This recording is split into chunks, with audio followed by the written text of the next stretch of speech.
Muito bem, vamos então à atividade 15, Caderno do Aluno, volume 3, segunda série do ensino médio. Ele diz o seguinte: quando 3 meninas, Ana, Bia e Carla, e um menino, Dan, formam uma fila, temos 24 filas diferentes.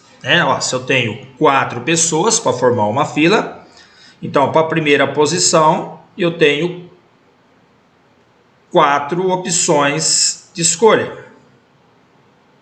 Para a segunda posição eu tenho 3. Para a terceira posição eu tenho 2. E para a quarta posição eu tenho 1. Então eu tenho aqui um 4 fatorial, que é igual a 4 vezes 3, 12, 12 vezes 2, 24. Então eu tenho 24 filas diferentes. Bom, se no entanto o critério para a formação da fila não for a individualidade das pessoas, mas apenas o sexo, serão apenas 4 filas diferentes formadas por 3 mulheres e um homem, da seguinte forma. Então, se eu estou considerando a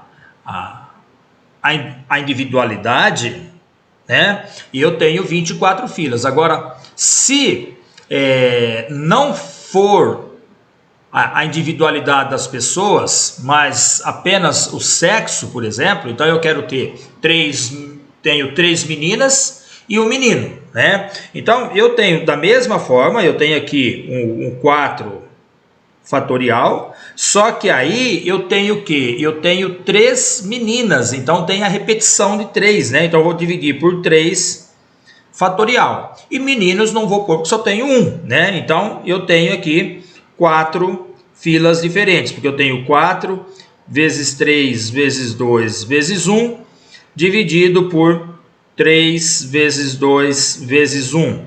Isso aqui é igual a 4. Então eu tenho aqui 4 filas diferentes.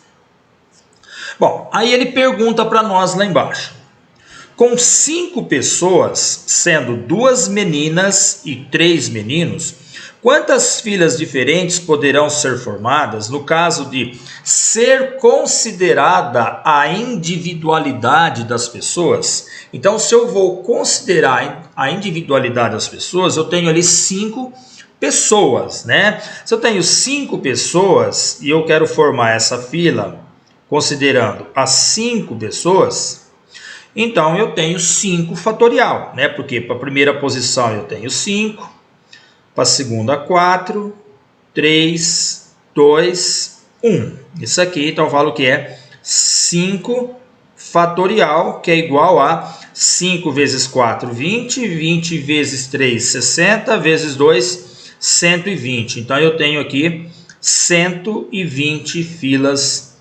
diferentes, se for considerado a individualidade das pessoas. Agora, se for considerado apenas o sexo das pessoas, então se for considerado apenas o sexo da pessoa, eu tenho então 2 meninas e 3 meninos. Então é como nós fizemos os anagramas dos itens anteriores, quando a gente tem as letras repetidas. Então eu vou considerar que eu tenho 2 meninas, então repetidos, 2 meninas, e tenho 3 meninos repetidos. Então a ideia vai ser a mesma. Eu vou fazer o quê? Eu vou fazer 5 fatorial e vou dividir por 2 meninas, então eu vou dividir por 2 fatorial, vezes 3 meninos que estão repetidos, então 3 fatorial. Então isso aqui é o mesmo que 5 vezes 4 vezes 3 vezes 2 vezes 1, dividido, 2 fatorial é 2 vezes 1, vezes 3 fatorial é 3 vezes 2 vezes 1.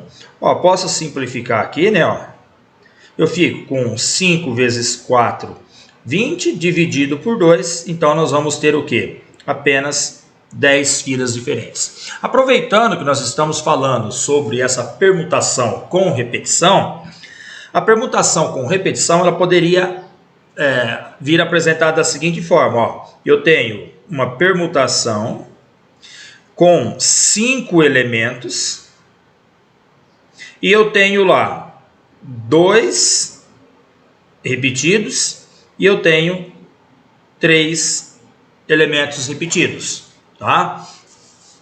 Então, isso aqui poderia vir representado para vocês dessa forma. Então, isso aqui é o mesmo que 5 fatorial dividido por 2 fatorial vezes 3 fatorial, tá? Então, é importante a gente saber essa notação aqui.